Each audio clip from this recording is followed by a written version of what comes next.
এই যে কুমিল্লার বাস স্টেশনগুলোতে চাঁদাবাজি করে, সিএনজি স্টেশনে চাঁদাবাজি হয়, মেডিকেলে চাঁদাবাজি হয়, আল্লাহর রাস্তায় আপনারা এগুলা বন্ধ করেন।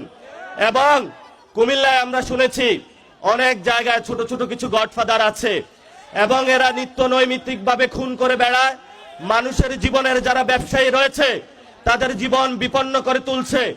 আমরা আপনাদের কাছে অনুরোধ করব, আসুন এক ঐক্যবদ্ধভাবে আমরা একটা গ্রেটার কুমিল্লা সাজাই, যেখানে আমরা শান্তিতে বসবাস করতে পারবো ইনশাআল্লাহ।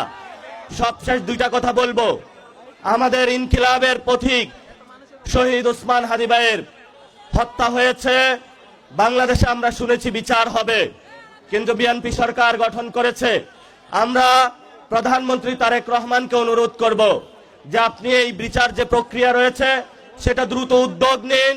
বাংলাদেশের সারা তরুণ সমাজ অপেক্ষায় আছে, আমরা রাজপথে নামতে প্রস্তুত আছি, কিন্তু আপনাদেরকে সময় দিচ্ছি। আপনারা বলেছিলেন ঈদের পরে আন্দোলন, ঈদের পরে আন্দোলন। আমরা এটা বলবো না যে ঈদের পরে আমরা নামবো। আমরা যেদিন নামবো সেদিন শহীদ ওসমান হাদি ভাইয়ের হত্যাকাণ্ডের বিচার বুঝে নিয়ে ইনশাআল্লাহ মাঠ থেকে বিদায় হব ইনশাআল্লাহ। আমাদেরকে বলা হয়েছিল আমাদের তিনটা এজেন্ডা ছিল, সংস্কার, বিচার, আরেকটি হলো নির্বাচন। নির্বাচন হয়েছে, আপনারা যেভাবে হোক ক্ষমতায় গিয়েছেন, তাহলে এখন সংস্কারের কি হবে? আমরা সবাই ভোট কেন্দ্রে গিয়েছিলাম, গণভোটে হাঁকে জয়যুক্ত করে বাংলাদেশের মানুষ দিয়েছিল। সংস্কারকে ব্যাহত করার প্রচেষ্টা চলছে।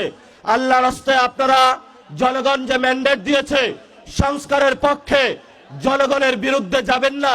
যদি জনগণের বিরুদ্ধে যান সেটা শহীদ জিয়ার আদর্শ হতে পারে না, বেগম খালেদা জিয়ার আদর্শ হতে পারে না কোনোভাবেই।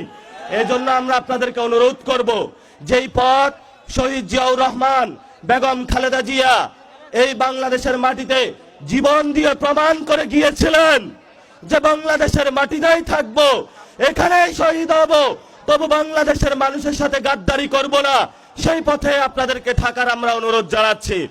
সর্বশেষ কথা, শেখ হাসিনা এখনো কিন্তু আমরা তাদেরকে ফাঁসির কাঠ গড়ায় দাঁড় করাতে পারি নাই। ওই যে এই পাশে রয়েছে ইন্ডিয়া, এই ভারতে বসে বসে তারা বাংলাদেশের বিরুদ্ধে ষড়যন্ত্র করছে। আমরা প্রধানমন্ত্রীকে অনুরোধ জানাবো, নির্বাচন হয়েছে, এখন বিচারের উদ্যোগ নিন। আপনাকেই তো শেখ হাসিনা এখানে বাংলাদেশে অনেক নির্যাতন করেছিল, অসংখ্য কুমিল্লার ভাইদেরকে হলো এখানে রাজপথ থেকে ধরে নিয়ে গিয়েছিল।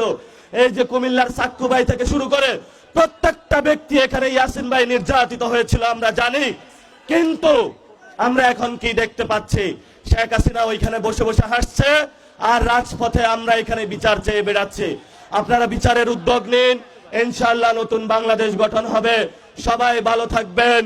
ইনকিলাব জিন্দাবাদ, বাংলাদেশ জিন্দাবাদ, কুমিল্লাবাসী জিন্দাবাদ। দেখা হবে রাজপথে ইনশাআল্লাহ।